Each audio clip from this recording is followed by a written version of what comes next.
Good day, and welcome to the Deep Dive. Today, we're focusing our attention on the rather volatile currents shaping South and Southeast Asia over this past week. Yes, and for you, the listener, our objective here is really to provide a precise, unbiased intelligence briefing. We'll be looking into escalating security tensions. Right, and also the very complex diplomatic triangle involving Afghanistan, Pakistan, and India. Exactly. And not forgetting those critical economic shifts, maybe even fractures, developing within the ASEAN bloc.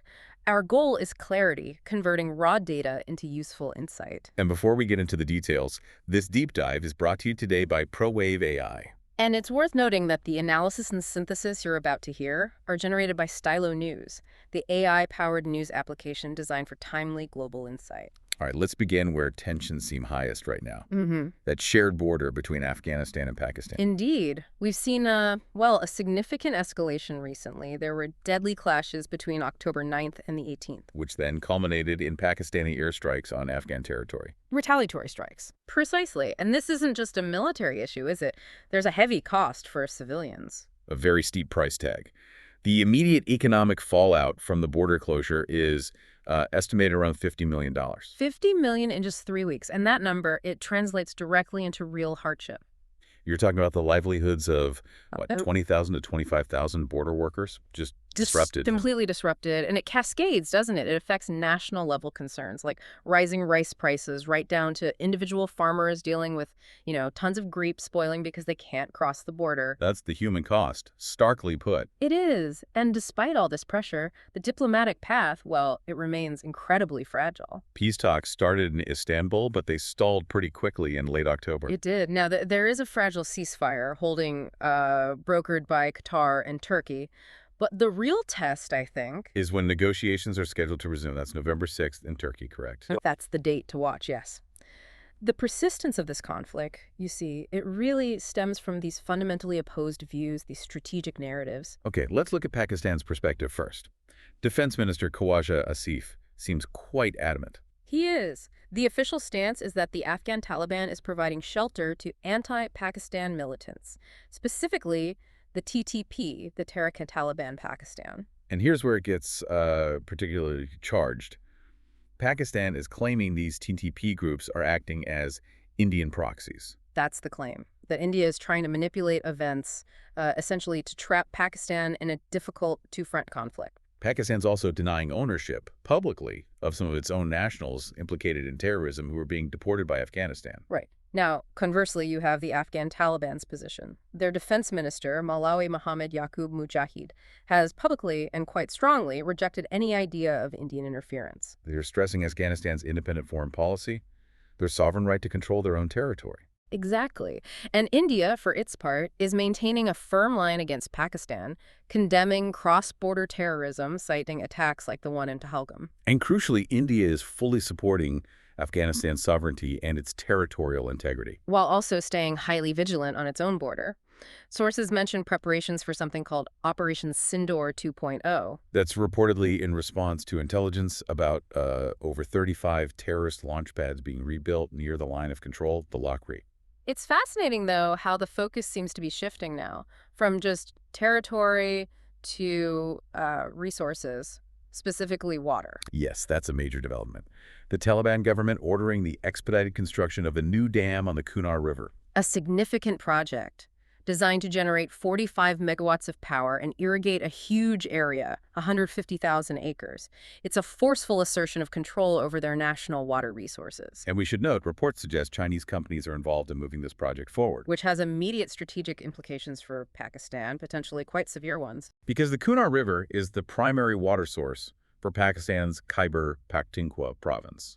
Supplies something like 70 to 80% of its water. That's right. So this dam represents a very real threat to Pakistan's water security, its agriculture, and, interestingly, over 20 smaller hydropower projects downstream.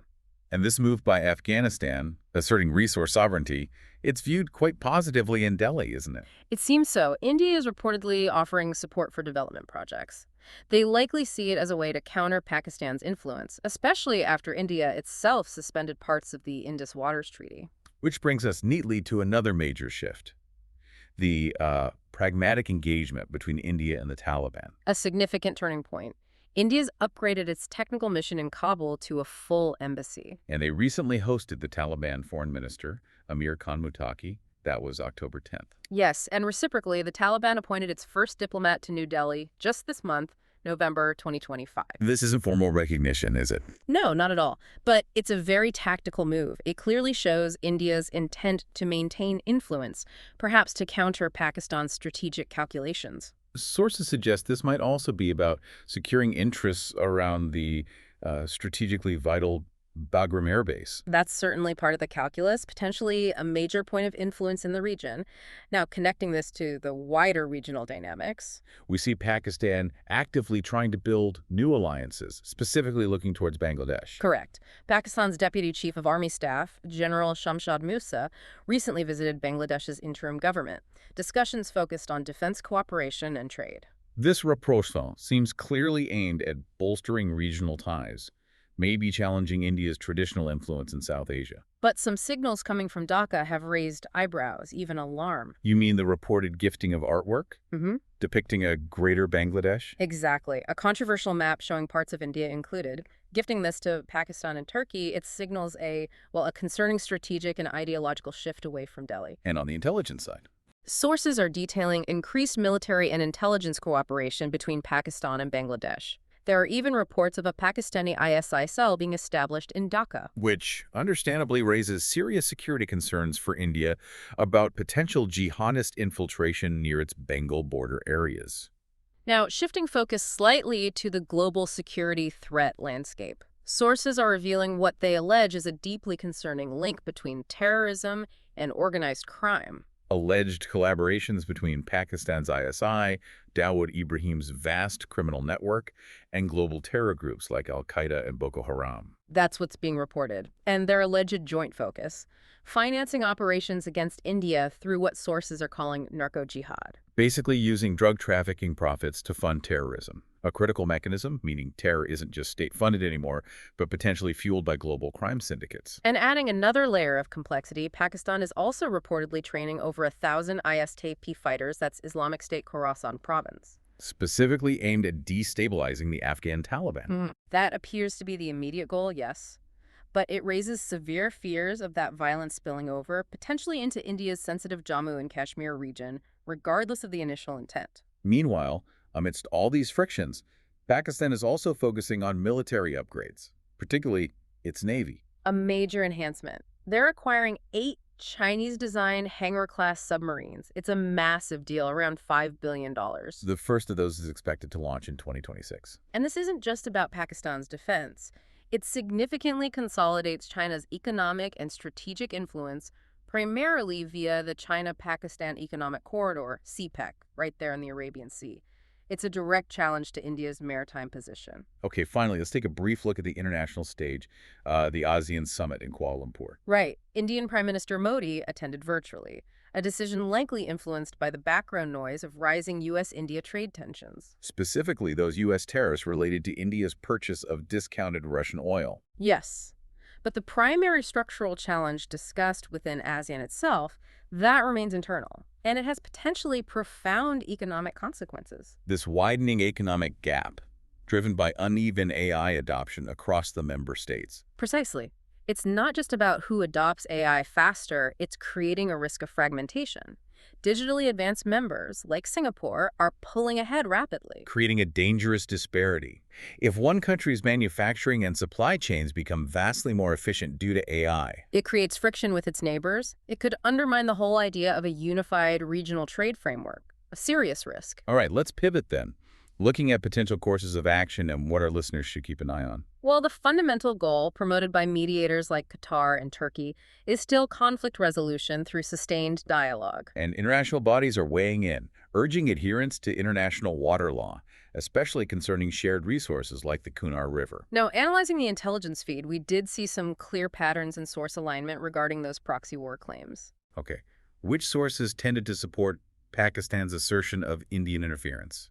Sources like Express Urdu, Daily Aj, and Navrat Times lean that way. And conversely, sources supporting Afghan and Indian sovereignty claims. Those included NewsX, Dainik Tribune Online, First Post, and Lok Sata. They strongly rejected the proxy narrative. But despite these sharp differences, is there any common ground emerging from the sources? Yes, actually. Across the board, there's broad agreement on the absolute necessity of sustained dialogue to prevent things escalating into, outright military conflict, Particularly around those sensitive issues of water rights and joint counterterrorism efforts. which puts immense pressure on those upcoming talks in Turkey on November 6th. So if you're tracking this region closely, what are the key developments to watch in the very near future? Let's say the top three. Okay. First, security. Definitely monitor the outcome of those Pakistan-Afghanistan peace talks in Turkey on November 6th. At the same time, keep a very close eye on the India-Pakistan line of control for any signs of escalation or the activation of Operation Sindoor 2.0. Second, Diplomacy. Expect to see continued strengthening of India-Afghanistan ties. Look for tangible signs like new diplomatic appointments or visible progress on projects like that Kunar Dam. and finally, the third point. Geopolitics. Watch the deepening Pakistan-Bangladesh cooperation. There's a planned visit by the Pakistan Navy chief to Dhaka scheduled for November 8th. That will be a key indicator of how quickly this emerging strategic alignment is moving. A complex picture indeed. And this detailed, multidimensional analysis you've just heard Was powered by Stylo News. That's an AI platform specifically built by veteran intelligence professionals. Stylo is designed to take raw, often disparate data from over 250 global sources that includes traditional news and social media like X. In more than 20 languages and convert into concise, actionable intelligence insights. It uses something called Retrieval Augmented Generation, RAG, which allows it to answer your questions in natural language, providing source-linked citations, often in under 60 seconds. It's a capability that really allows you to track emerging global trends and potential flashpoints with remarkable speed and accuracy. So we certainly invite you to secure your own personalized intelligence-style briefs. You can do that by downloading the Stylo News mobile or computer application today. You can get this AI-powered news on demand at www.stylonews.com. Subscription options include the executive monthly plan at $19.99 per month or an annual subscription for $199.99 per year. We want to thank you for spending your valuable time with us on this deep dive into the complex dynamics of South and Southeast Asia. And we genuinely encourage you to reach out. Let us know what topics you'd like us to cover in future deep dives. And please do follow Stylo News on your preferred social media platforms. Until our next briefing, stay informed and perhaps reflect on the strategic currents and potential futures we've discussed today.